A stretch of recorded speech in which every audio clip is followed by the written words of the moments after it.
Hello everyone, I've got Troy from TK Lifestyle Properties. He's built a really good service apartment business, rent-to-rent business.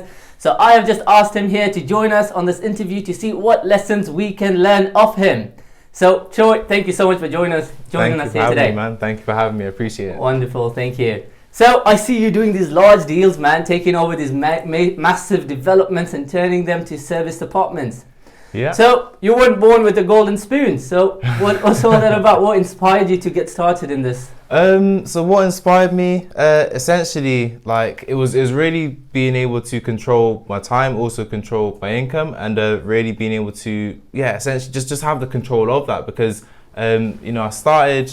So it didn't start in my accounting job, but like from that job, I was like, okay, I want to look into getting essentially more control of my income and my time and stuff. So looked at some videos from Samuel Leeds and saw some people on the Winners on the Wednesday. It was like Jessica and Jordan. They got some rent-to-rents, got to like 5k profit there in Coventry, and I was like, you know what, this looks amazing. I really want to do the same thing with my ex-partner, right, in TK Lifestyle. So we sort of started pushing on there. And that's how we started. That's how we started essentially. That's how we started, and that's why I want to get into property. Yeah. But I've got to give you something, man. Like to have the courage to take out a loan, to get started into something, and not to start a business, but to invest in yourself. That takes some courage. What got you to do that? The thing is, like, it was really more on like just making it happen, because it's more around just sort of making it happen, like committing to making it happen. So if going to the academy, I was just like, I need to go all in, I need to commit, and that's going to be a way to making sure I commit, because I got to be able to make the success to then obviously get all of that sorted out as well, right? So I think it's just the commitment. Like really just the commitment to get into it. That was it, to be honest. So you've had that hunger for more. You wanted more. Exactly. Yeah. Exactly. And then what obstacles did you face from the time that now you had the knowledge, you knew what to do, but now actually going out there and actually like doing it and getting those results. So what obstacles did you face? So many, man. There's so many no's, to be honest. So for example, just calling the agent, sending the letters out, and then going to the viewings, putting offers in, people saying no. So that's one thing, right? The actual rejection, that's one hurdle. The second one was about the actual actually getting it over the line in terms of us being a new company, because that's one thing as well. Being a new company, it's hard to convince like agents and also landlords, right? Because they're like, well, what track record have you got of like, I'm going to be giving you my property, it's worth like hundreds of thousands. How do I know you're going to look after it, right? Right. And so that was another hurdle as well, being able to sort of position ourselves in the way where it's like, okay, well, listen, we got the training, okay? Also, this is exactly what the process is about us managing it. We're going to have the cleaners in place. We've got tradespeople in place as well. It's just, having that to then position yourself to be like, okay, I'm competent, so just hand it over. But essentially, there was still people saying no because of that. But, I think rejection is probably one of the toughest things that we face, especially in the beginning. Because honestly, for me myself to get started, I think when I was making all these cold calls to get my first rent-to-rents, I wasn't getting those the interest or the response because everyone's doing that. So I thought, okay, let me try be different, and I started knocking on doors. Oh, really? So I leave early morning, go into letting agents' doors, knock on their doors, and try cover like Moseley today, Harbour tomorrow, and all that. The thing about that is that I had to be the same enthusiastic person on the 80th door like I was on the first. So it takes a lot out of you. But I think what I also learned in the process is that rejection is never going to go away. But what happens is how you counter it. And the beautiful thing about you and I met you on Grant Cardone's course during the pandemic. So that's really interesting. We both want to learn more. But what Grant Cardone taught me is how to counter those rejections. We all still face rejections today. But I think in the starting, we tend to take that personally, don't we? 100%. Because you don't know. So it's like, if there's what's it called? When you come up against the friction, and you don't actually know how it's gonna go, like it's a new venture you're going into. It's more like, okay, it's another obstacle. It can dishearten people. That's why you really got to have that faith and the determination to keep on pushing through. And have the right mindset, be around the right people as well, because yeah, it can get hard. And then people around you, they can be like, why are you still pushing? You can see it's not working, all of this stuff, right? And that's why it's so important. Have the right people around you, the right mindset, and just determination, just go. Do you still get rejections today? Yeah, still today, but it's just about, it's like a numbers game, man. It's a numbers game. You gotta just keep on going out there. Yeah. Also follow up as well. No today, it's not always going to be a no later on as well. So that's a big thing. Yeah. That's like 2 of our deals, and I think a lot more deals are going to come from following up, you know. So that's true. Literally 2 of our landlords, 3 of the properties that we took on, had to follow up the landlord for like over a year to get it on. So yeah, there's still people in the pilot that we're following up. So yeah, there's going to be some other big deals coming up from the follow up. But that's great. You know, one thing I learned of Grant Cardone himself, he says that, of course, rejection is a numbers game, like you said. But let's say if I know after getting 100 rejections, my win at the end of it is £100,000. Yeah. So 100,000 divided by 100 rejections that I get, each rejection I know I'm making that, each no that I get, I know I'm making something. Yeah. Towards my 100 rejections. Yeah, that's a good way to put it as well, you know. Yeah. That's a very good way to put it as well. So what's your journey now? What are you doing now? So right now, focusing on deal sourcing, so deal packaging, and also rent to rents in terms of service accommodations. So yeah, at the moment, the company, it is Luxury Stays. So the main mission is to over-deliver on the expectations of tens of thousands of guests by perfecting the Lux living experience within our accommodations. And what we do as well for investors is people that want a hands-off investment, like service accommodation, we source it and set it up and then manage it as well. And yeah, we also have like other deals coming in, like buy refurbished refinance, buy to lets, also conversions for investors as well. So deal sourcing and service accommodation management, that's like the 2 main things we're focusing on at the moment. Right, so how does that work? The investors are not joint venturing with you. Are you just helping them get a service department and then you run it for them, but essentially it's just theirs? Is that how it works? Yeah, so there are a couple of ways that it can work. So one way, it definitely is a joint venture. So, you know, they put the money in and then also we sort of split the profits and we manage it for them. The other way is that essentially they get a unit. So for example, say we get the block of apartments now, we get 6 apartments, and then like one of the units, we source it to them. So like sourcing fee, they also put the money in to set up the apartment. So like the furniture, also the setup in terms of the photography, getting it on the online. You do all of that? Yeah, we take care of all of that, right? And yeah, so that's a way that they come into it as well. And then yeah, all they have to do then is just send the rent every month, and then we send them the payout every month. And we just take care of the whole process as well. Right, what sort of yields are they looking at?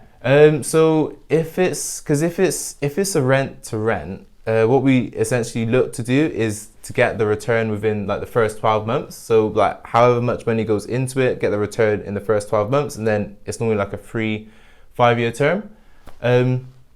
If it's like they've purchased the property and they just want management, because that's what we'd look to do. If they purchase the property, we'll do management. In terms of yields, you're probably talking around about 12 to like 15%. It depends like what the actual value is, but this was working out on like an apartment in Manchester from like one that we've just like sort of done the numbers on in terms of deal stacking. Okay, so talk to me about it. Let's say you found a good new apartment in city centre. If you've got an investor, he's got some cash. How much does he need to invest to get it up and running? It's not his. It's a rental property. So if it's a new one, or if it's like if it's like it was a buy to let, but the landlord has now agreed to give it to you and you can run it as service departments. Yeah. Okay, so if it needs work doing to it, actually let's do the two different ones. So if it's like a brand new one, right? Because this is the ones that we're currently looking at. So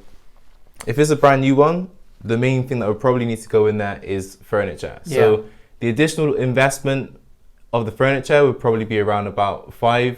If it's a 2-bedroom, it could go up to 7k. It really depends on the interior design, but it's like 5 to 10k in terms of the actual setup, right? If they're purchasing the property, it depends on the price, right? So either they put the 20% deposit down, or they just buy it outright. So it could be around about 20k to like 150k or something like that, depending on the location. Okay, right? So the first cost is the furniture. That's a big cost. Yes, okay, definitely. So let's say 10 grand aside for it, 5 to 10 grand. Okay. And then the setup costs, which is like, the marketing, the photos, getting it set up in terms of the online travel agencies, that's like a £1,500 setup fee from our side. So they pay that as well. So yeah, those are the two main big costs there. And then, essentially after that, that's when it goes on to, as a service accommodation, and we manage it, right? So after everything gets set up. They'll look to get, like a standard buy-to-let in, say, Manchester, right? A 2-bedroom, say you probably get like around about 1,200, 1,400, like just from a single let. You look to achieve like an average revenue from a 2-bedroom for around about 3 to 4K. So like in terms of the actual increase. Per month? Yes, yeah. But isn't it risky a little bit? Like if I had an apartment in city centre, if I gave it to a working professional, I know my rent is coming in every month as long as I put in a working professional. Yeah, definitely. With serviced apartment, someone's good, someone's bad. Isn't it risky though? Yeah, the thing is, it's definitely risky in terms of, it's definitely risky because it can be seasonal for sure. But when you get it like done correctly, right, and you really got the target audience like nailed down as well, you can really make sure that it does like get those consistent numbers. Because the thing is, again, we got a free PDF that shows like how to actually do this due diligence to see how it was performing like over like 3 years as well. And you can see like the top 20% of the market, they're always achieving like above 80% occupancy. Really? So yeah, really. So that's good, isn't it? Yeah, really. So, and this literally, I can share that as well on the free PDF. Like we got that information to show as well. Will you share that with? So I'll the link will be in the description below. Then link in the description. But and essentially, it's just about making sure that like you just. Getting amazing reviews, like super host experience, really over delivering to your guests as well, and just making sure you got that clientele there. And if it's in the right location, in a high performing area, 100% like you getting those returns, to be honest. But if it's not in the right location, if it's not getting executed correctly, that's when you don't get the returns. Yeah. So, going to your side, I know like you've got all your contacts sorted now. You're working with Virgin. I saw you partner with Amazon. You've got some good clients there. But in terms of the investor, how much more can he make if he was to work with you on that service apartment deal than just rent it out to a working professional? How much more could it be? So yeah, I mean, as I said, like in terms of if it's a single let, like in Manchester, say they get 1,200 or something, right? Yeah. Then service apartment, is essentially definitely more than 2 times that. But yeah, more than 2 times that, because when you take out the expenses like from the gross revenue, you're probably talking around 2 times that. But if I was to be very conservative, I'd say I'd bring it down to like between 1 and 2 times, so 1.5 times. So if his rent is 1,200, then you say you could make 1,800, 50% more. Yeah. After the expenses. And this is being conservative. Yeah, that's being conservative. Oh man, landlords need to be hitting you up. Yeah. That's pretty interesting then. So you know what to do. You've burnt your fingers before, I presume. Yes. Yeah. What was that like? Oh my days. It stung. Yeah. Okay. So what was it like? I think it's really important, because if you're not going into it and like really taking the risks, you don't really get to see like it's all good in games. It's all fun in games, like getting the what's it called? The actual you got the practical and the theory. Getting the theory right, but when it comes to the practical, there's things that aren't always included in the theory, right? So I think having that practical advice is really, really, really good experience to then use, to then implement to really 10x like what you currently got, right? Because then you know exactly what the potholes were, get all the people in place, and then you got the solid foundation to really push it forward. So, and then even then pushing it forward, there's still going to be things that's popping up. Yeah, there's still going to be, because the thing is, the more sort of big you get, the more bigger problems that you have to solve. It's not always going to be smooth sailing. So it's really about having the persistence to have the right people around you and just address the problems, address them quickly, and then go forward, So yeah, because if you're not learning, you're not growing. If you're not failing, yeah, you're not growing. I heard this really famous quote from someone, I think about Thomas Edison. What Thomas Edison says, I failed 10,000 times, right, until I got that right way how to invent the light bulb. Yeah. But I don't see myself having failed 10,000 times. I've seen what 10,000 methods don't work. Yeah. So I learned that until I found out what actually works. So you're right. If you're not failing, you're not gonna grow. So what's your vision then? What's the next thing? What's the big thing for TK Lifestyle? So just to say about the companies as well. So it's not TK Lifestyle anymore. It's like that is still going, but because it was founded with my partner, the TK, like I'm the T, my partner was the K. So so now it's essentially like Luxury Stays. That's the main one. That's with me and my sister really pushing that forward. Luxury Stays. TK Lifestyle is still going. We need to get a rebrand on that though. Yeah. But that's like the HMO side of things. But yeah, in terms of the vision now, as I said, the main thing right now is to really focus on the deal sourcing, and with the actual Luxury Stays, as I said, the mission is to over-deliver on the expectations of tens of thousands of guests. So we're really looking to scale up the service accommodations under management to like 200 units, and from there, continue to like go into developments. We want to go into different countries as well. So like like Marbella, the US. We really want to get into that.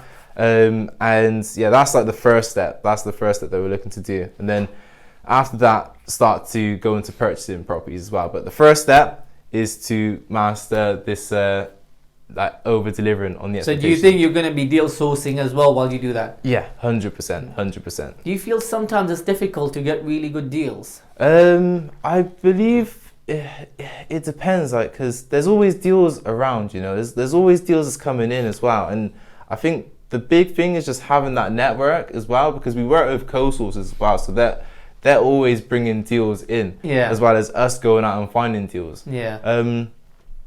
Because I'll tell you what, I've found the deals that I find on Rightmove and Zoopla and on the market, these are not good deals necessarily. Yeah. I feel like these are the deals that everybody looked at and they're like, not good, and that's why it's still there. Don't get me wrong, sometimes you may find one hidden good deal that nobody saw, but you don't really find good deals there. Yeah. So how does one get those good deals? I would say it's really about, because like, for example, existing relationships, right? So a great example of this is like one of the landlords that we're working with in terms of our rent to HMO.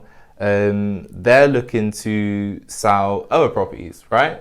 But it's not on the market yet, right? So that's where you can get really good deals. Having those connections that you've already got with existing landlords, and then just making sure that you add value to them, keep the relationship very good as well, communication very tight, because then when those things pop up, it will then tell you about it, he or she will tell you about these deals that pop up. Also being very creative about it. So like, I think one good way is also to, when you're driving around, looking around, like walking around the street, you can see a house, it might look like it's a bit like dated or something. Finding the actual owner of that by going on like land registry, or even posting the letter through the door, and then like pursuing that, like following up that way as well. Because again, most likely that's not on the market, right? That's where you're gonna get these good deals, the ones that are not on the market. I mean, that's just a couple ways right there. There's already like loads of different ways. I think a big one as well, actually. So I'll end it on this one, right? But a big one as well is just telling everybody what you do. Okay, so for example, like when you're at the gym or when you're at a grocery store, like wherever you're at, just speaking about what it is that you do, because you never know who knows someone that might be selling a house. It's like what you say. It's like what you say. I've heard you on your social media. If they don't know you, they can't follow you. Exactly. So yeah, really being out there and telling people what you do. So yeah, that's what I'd say. Right. Okay. So where does personal development fall under your vision? Yeah, so personal development, I'd say, so to be able to, run a company, because it's going to be making like multiple millions of pounds, right? To be able to be running a company like that, like my leadership skills, they're going to have to be like so much more developed, because it's going to be handling like a team as well, right? And leadership, is essentially making other people's success easier, right? So to be able to do that, you really got to be able to coach them and communicate that, and also communicate the vision so people, they see themselves winning in the vision as well. So in terms of personal development, definitely need to improve my leadership skills. Also my communication and public speaking skills as well, because as you already said before, right, if they don't know you, they can't follow you. So it's really about being out there and actually being able to present to like a lot more people as well, to create a bigger impact, and also just, as I said, get your name out there, because that's where the opportunities are. Like it's not who you know, it's who knows you that's actually more powerful than who you know, right? So that's another thing as well. And then I think those are definitely the two biggest things that is definitely on my radar at the moment in terms of leadership and public speaking. But why so much emphasis on personal development on the entire sector? Why is it important? You know what? Because it just, to be able to manage, like, and to be able to push and actually have something that's really big, you yourself, you need to be that person that can actually accept those things, right? So, like, because if, like, for example, a great way to describe this, I'm gonna keep on going back to the gym, right? So, like, for example, all of the responsibility, it's like a lot of weight, right? It's like a lot of weight that you have to hold.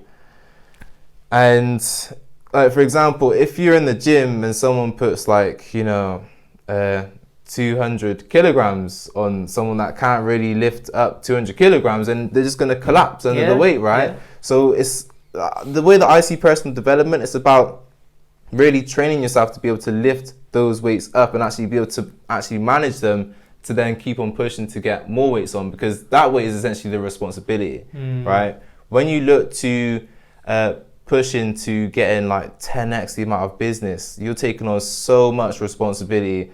And to be able to do that, you need to be a person that can actually take on that responsibility. So that's where the personal development comes in. Like, I love that. You need to really evolve as a person to take that on. So is that the key ingredient, you feel? Yeah, definitely. I believe so, because like you won't have a baby running a multi-million-pound company, right? It doesn't work. Or a billion-pound company. Like, you need someone that is like, they've developed themselves, they've evolved as a person, and they've gone through so much hardship to actually, become stronger at the end of it, to then be able to manage all of these things. So personal development, 100%, It's like what they say, your level of success is dependent on your level of personal development. It works 100%. Hand in hand. So 100%. Do you believe in the idea of mentorship? Yeah, 100%. Yeah, definitely. So like Grant Cardone, are there other mentors that you have? Yeah, so Grant Cardone is definitely one of the biggest ones. Like, he's just the biggest one. He's our Uncle G. Yes, Uncle G, that's it. And then also in terms of the property, so James Murphy, he's one of them as well. So he's built his rent-to-rent portfolio, the same sort of style in terms of service accommodation blocks, right? He's got, I believe it's like around about 400 units at the moment, and he's already in like different cities as well, in different countries, like in Dubai, also the UK, a lot of cities in the UK. Working very closely with him as well and his like executive team. They give us like a lot of guidance in that as well. And then also like Samuel Leeds, he was one of the mentors as well that helped me like really get started in the beginning. Also Volta Pontes. So he's like a very good person with deal sourcing.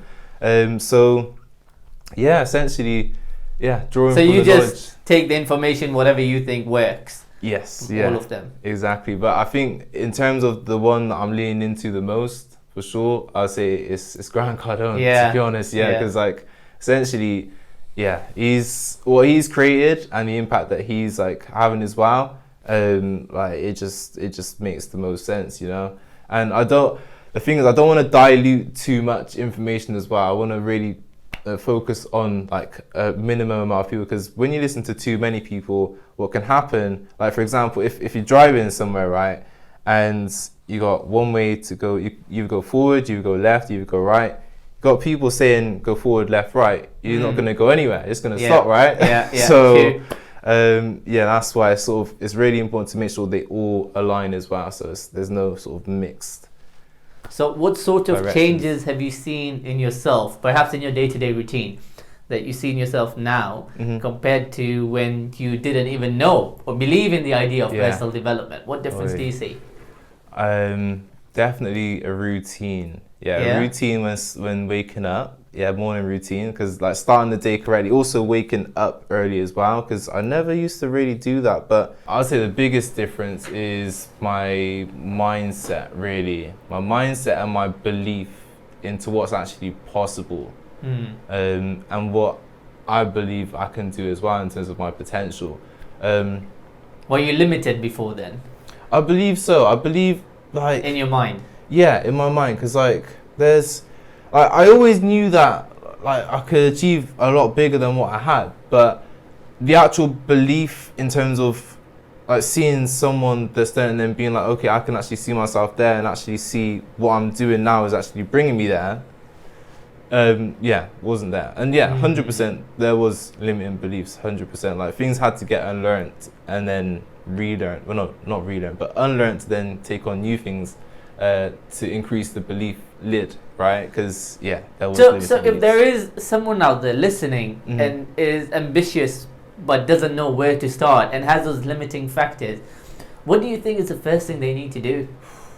They need to invest in themselves, 100%. So invest in yourself in terms of, it could be education, books, right? That's a massive thing. Books, right? There's so much information on books that can help people with like personal development. Also, the gym, like working out, just doing something that's going to improve yourself. That's a couple of things that you can start with: books and also gym, and also, And that just opens up your mind to this potential, everything that you feel like the world's an oyster. You just need to go grab it. 100%. I believe that's really good steps to start with, because that was effectively the first steps that I started with as well. I say podcast is a good one as well. That obviously you got different types of podcasts, but when I say podcast, I mean more the podcast that's directly aimed at personal development. So, like for example, Grant Cardone podcast.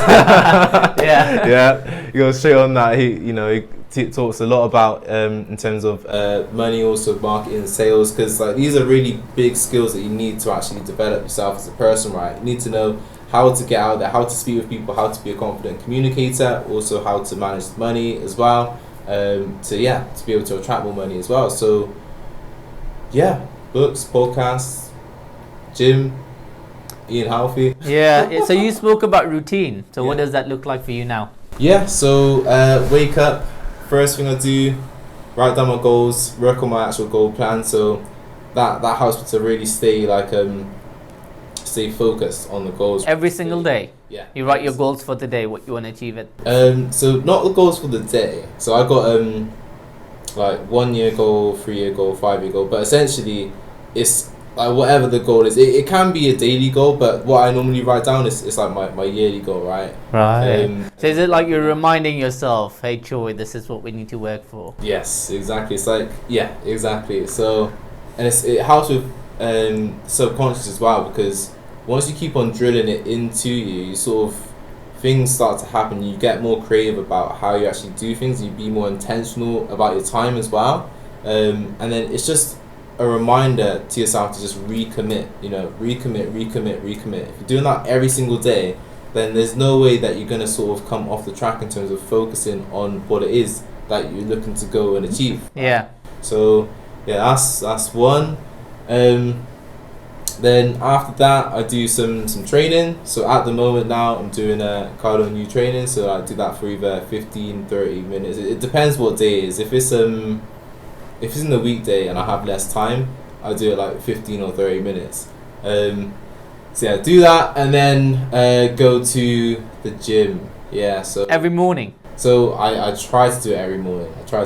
If it's in the weekday, then because it opens at 6, right? It's not a 24-hour gym. On the weekend it opens a little bit later, 8 o'clock. So that's why I said in terms of Cardio and you and stuff, I might do it longer on the weekend. and then shorter on the weekday. Mm.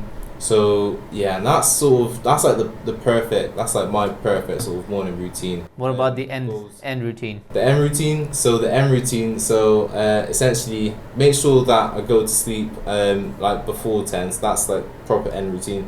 Is it possible though? It doesn't always happen. It doesn't. But if it's a perfect day, that's what's happening. Yeah. Right? So that's what you look forward to.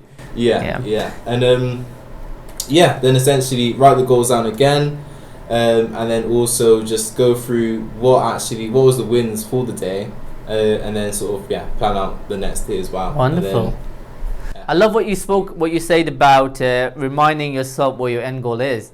I don't know if you follow this guy's work. What's his name? Les Brown, I think. Les Brown, yeah. So he speaks about what we have in our brain, a reticular activating system. Yeah. What this works is as a filter that brings in the information that you're looking for.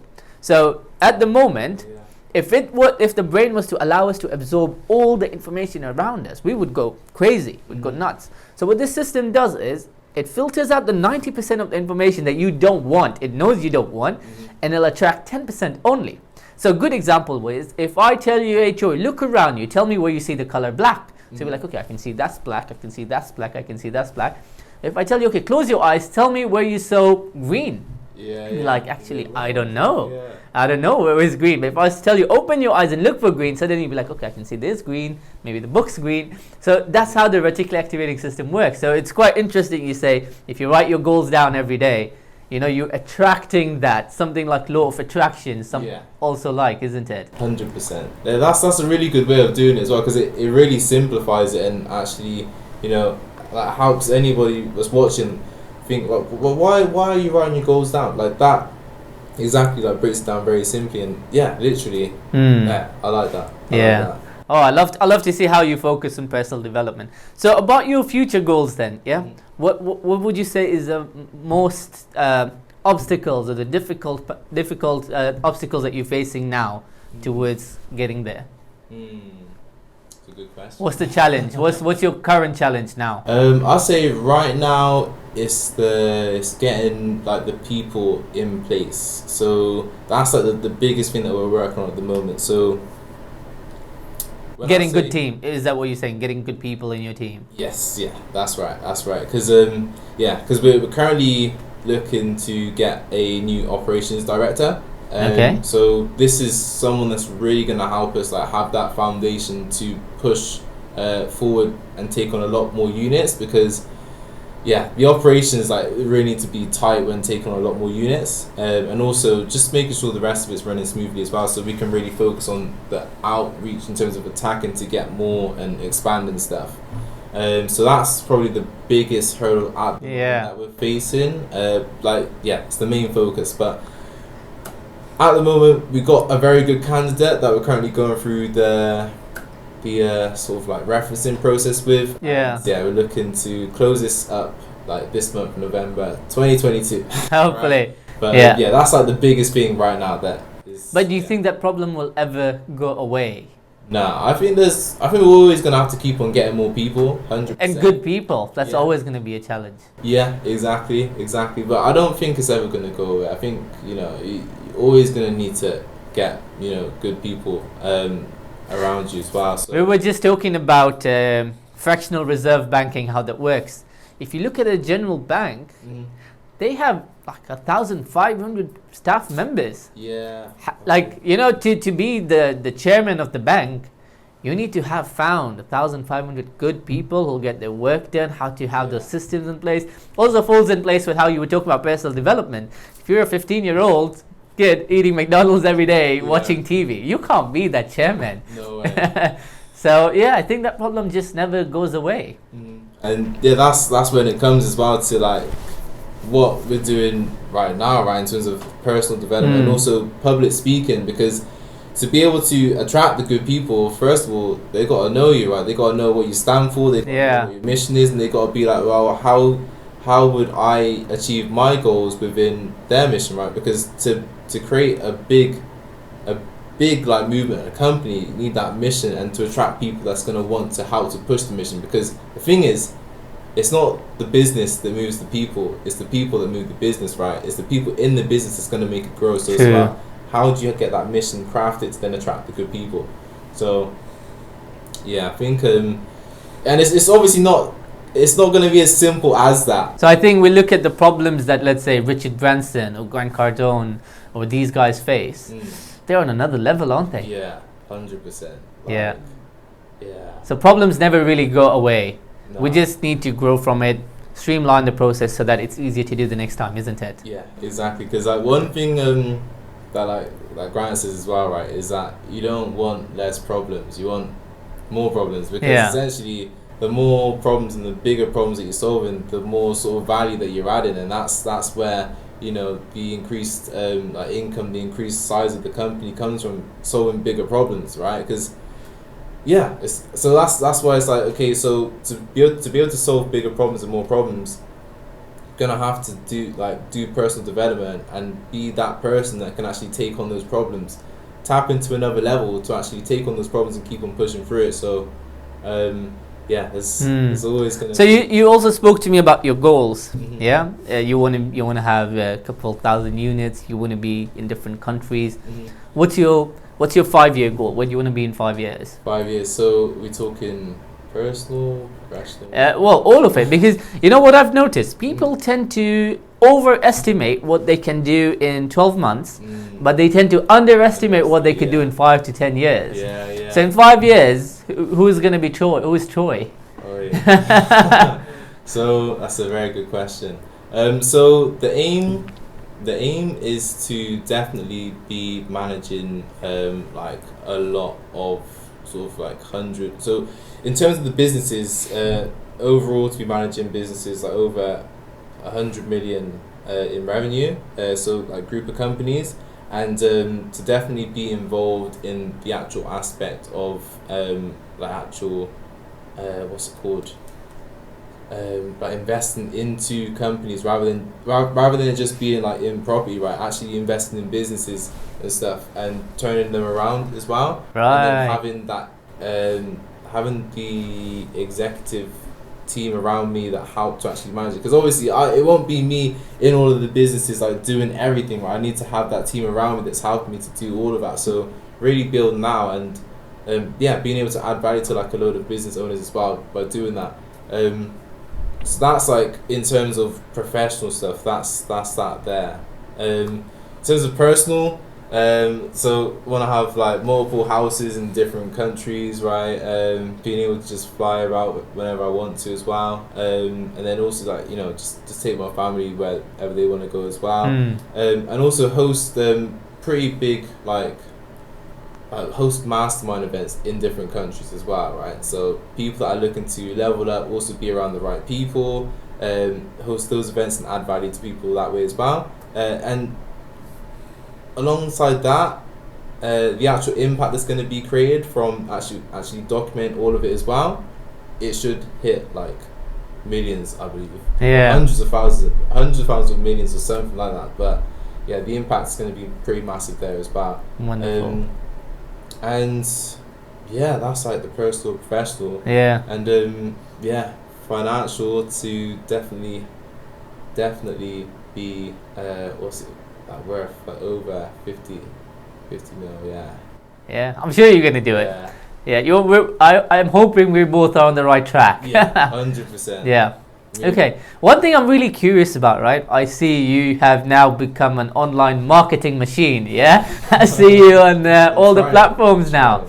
So what's that about? Because I do know that while trying out something like this, people do tend to get a bit of hate. And then you're also told, hey, look at the really wealthy people. They are quite low-key. So what's that about? Well, so it's really pushing on that if they don't know you, they can't flow you sort of thing, right? So, and it's actually been proven as well just from content that's already out there, because opportunities have come just because like a video has been out there. Like people, they've been more inclined to do business with me because they've seen me out there as well, right? Because the thing is, you gotta think about you gotta think about like what these big businesses are doing, right? How do they get their trust, and how do they get to be so successful? It's because you keep on seeing them, right? Like for example, McDonald's, they're not the best food, but they're the best known. And in terms of the fast food industry, who's at the top? Most likely McDonald's, right? Yeah. So it's really about creating that effect, and also committing to do that, to actually achieve these goals, to again provide that massive impact, also get my family into an amazing spot as well, be able to just like pay back my mum as well, in terms of like all the stuff that she's done for me anyway, just raising me as a single mum, also just teaching me the right way as well. True, that's important. Being able to do that as well, and then also create that generational wealth for my kids and my kids' kids as well, for the younger generation, just being that great inspiration for them as well. It's essentially, it's like documenting the whole journey, Yeah. There's a lot of reasons behind it, but definitely the biggest way is if they don't know you, they don't flow you right. That's true. That's true. But yeah, it definitely touches on all of those different things as well. You're doing a good job there, man. I see the consistency, I'm rooting for you. That's right. Yeah. You see as well. You're finding it out. Yeah. I'm glad to hear that. So what's the one final advice that you would give out to perhaps any guy out there who's trying to get onto this entrepreneurial journey? What's that final advice you could give them? Oh, I'd say number one, like, make the commitment. Make the commitment. Once the commitment's been made, literally, you're not going to fail if you don't quit. Just make sure you really focus on becoming that person that's going to have what it is, like whatever it is that you're looking to achieve. So yeah, focus on the personal development. Also, I said quite a lot of things, right? Yeah. But those are the main bits. Make the commitment, and then have the persistence to go through and follow through with it. Could definitely use the other bits that I said as well. But yeah, it's true, because I think success is not a destination.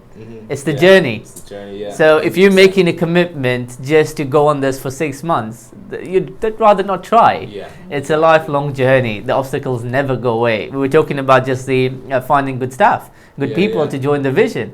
It never goes away. So it's not like become an entrepreneur and that's it. No problems after 3 years. It doesn't work like that. So I think you're right. Commitment is super important. Yeah. So, I hope you guys have enjoyed this content. If you have, please do subscribe. Give my man Troy a follow. His information will be in the description below.